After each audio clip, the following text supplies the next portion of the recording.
Welcome back. You're tapped in here with Grimey Raider Dave on a Thursday, April 2nd. It's Fantasy Draft Selection Day, so round 2 is complete. Just so you know, this pertains to a draft league that I'm competing in with 31 other league members. So as each round closes, I'm going to drop a selection show for each round leading up to the draft. So once again, if you're new to this channel, one time for your mind, hit that subscribe button, tap that bell so you get notified for round 3. Let's sub up, let's dial it in, and stay tuned, baby.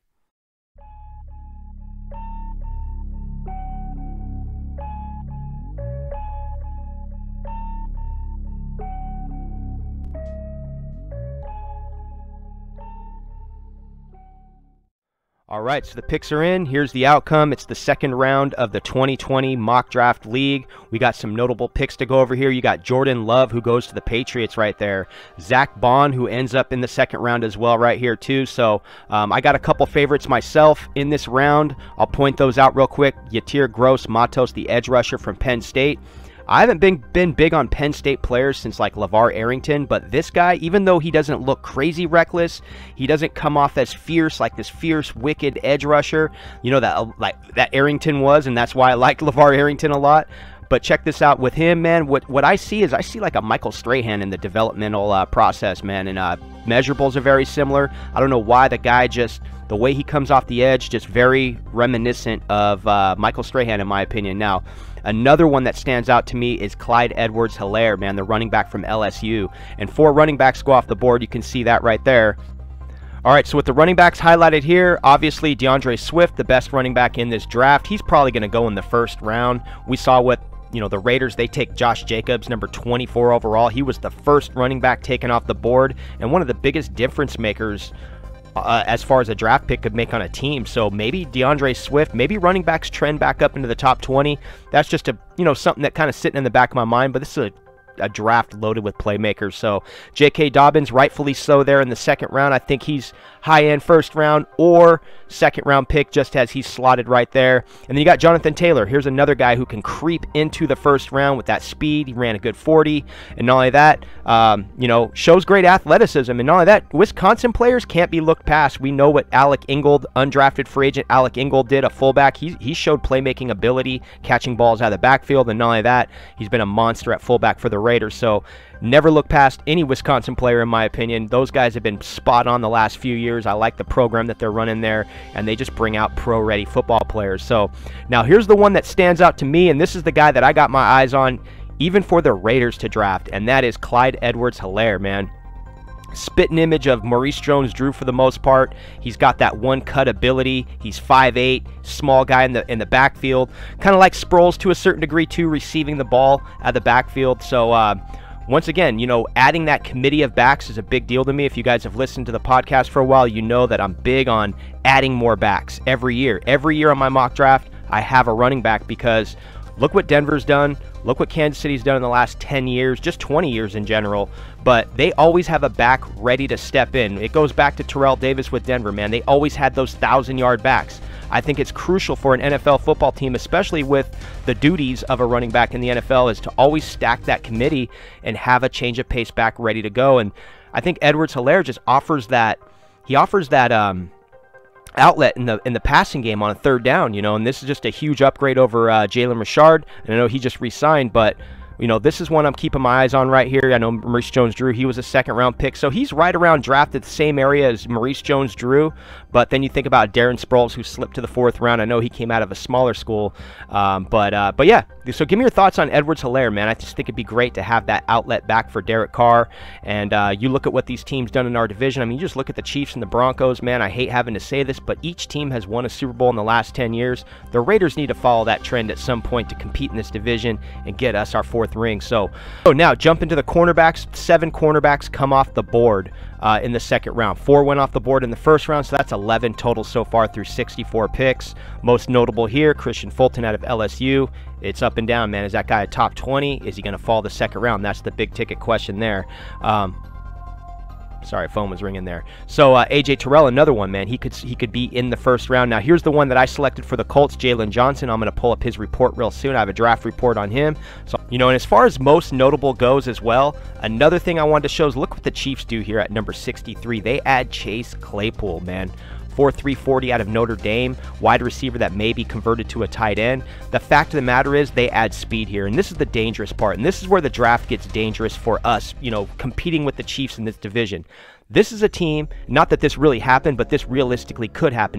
This is a team that drafts speed every year. They get Tyreek Hill years past, 4 or 5 years ago in the draft. They also get Mecole Hardman last year in the draft. They re-signed Demarcus Robinson, another fast receiver they drafted, and here they get Chase Claypool in this draft, and this is a deep draft class as far as playmakers go. A lot of 4.4 40s in this wide receiver class, so you know, once again, dangerous pick right there. And this just makes you think. It makes you think, and it makes you want, it creates that urgency. Once again, I've been talking about a sense of urgency, and that's what we need to see light up in Derek Carr, is that sense of urgency, that win now mentality. So anyway, let's get into our players here, man. I'm selecting for the Colts. All right, so you can see right here, Raider Dave makes the selection here for the Indianapolis Colts. Pick number 34, we reel in T. Higgins out of Clemson, man. NFL comparison, I compare him to Tyrell Williams. That's why he's a great fit for Phillip Rivers. I think this is an excellent pick right here. He falls right into our lap. This is a value pick. I'm all over this all day, every day. T. Higgins, if the Raiders drafted him, I'd be stoked as well. Comes in at 6'4", 216 pounds. He runs the 4.5. That's his pro day result right there. So let's just get into his report. This is what I wrote up for him as I drafted him, and that is the Colts select T. Higgins, a big-bodied wide receiver at 6'4" with 34-inch arms who can box out defenders in space. He can high point passes with his catch radius, you know, adding in tremendous sideline awareness and body control in the air. This is all fact. This is all on film. The football IQ and awareness is how Higgins gets separation to open space. He also has the ability to beat defenders deep once he's in stride. His feet are quick off the line when he builds up speed and excels in tracking the football, demonstrating excellent ball skills. So hands, the ability, can position himself to favorably win at the catch point. Now, one stat that stands out in 2019 is he had 19.8 yards per catch, which is eye-popping to me. That's a run after the catch type receiver. You know, that shows speed, elusiveness. He really showed that in the national championship game on that reverse play where he scored a 36-yard touchdown. That caught my eye right away. But here's another good stat right here. He finishes his Clemson career tied for most in receiving touchdowns in school history with 27. You know, he's in the category there at Clemson with DeAndre Hopkins, Sammy Watkins. Man, those are two notable NFL wide receivers right there. You know, in 26 of those touchdowns, he scored in his last 30 games, so he's really come on for the Clemson Tigers. Now, Higgins can also play in all three receiver spots, X, slot, and Z. That makes him the most valuable asset to any team, and he has a chance to be a productive option if paired with the right quarterback and scheme. And I put in there, welcome to Indy. Now, this is the right quarterback, and this might be the right scheme. You know, you got Frank Wright reunited with Phillip Rivers, and once again, I did make the comparison. Tyrell Williams, Phillip Rivers used to throw to him. So, and I'll just close it out like with this for T. Higgins, man. This is Mel Kiper. This is what Mel Kiper said about Higgins, is that he is the 4th best wide receiver in this class. Higgins has elite ball skills and could be an instant red zone threat. So there it is, baby. Number 34, T. Higgins, man. Give me your thoughts on this player. So at number 44, the Colts, run by Raider Dave, selects Jalen Johnson, cornerback out of Utah. This guy's one of my favorites. Player comparison, some experts compare him to Vontae Davis. I'm going to roll with that, man. We're drafting for the Colts. Vontae Davis was drafted by the Colts. So he comes in 6 foot, 195. He's got the long arms, 31-inch arms, similar to like a Trayvon Mullen. Trayvon Mullen's a little bit bigger than him, but Jalen Johnson I'm a fan of. The only thing is he is coming off an injury, but he plays tough.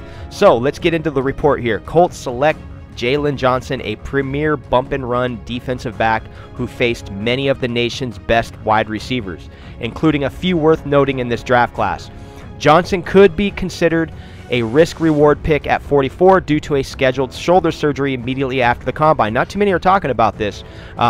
This injury was considered to be for this selection, so I considered the injury while making this selection, just to be very clear, and noting this will be also his 3rd shoulder surgery, but nearly played the entire season through pain and did participate in the NFL Combine. It's a tough football player, and only missing 1 career game in 2018, he is expected to fully recover in 5 months, be ready for the start of NFL training camp. This pick now, it helps the Colts compete with the Titans in the AFC South, when facing receivers like A.J. Brown, as they now have a defender that checks all the boxes as a potential shutdown cornerback.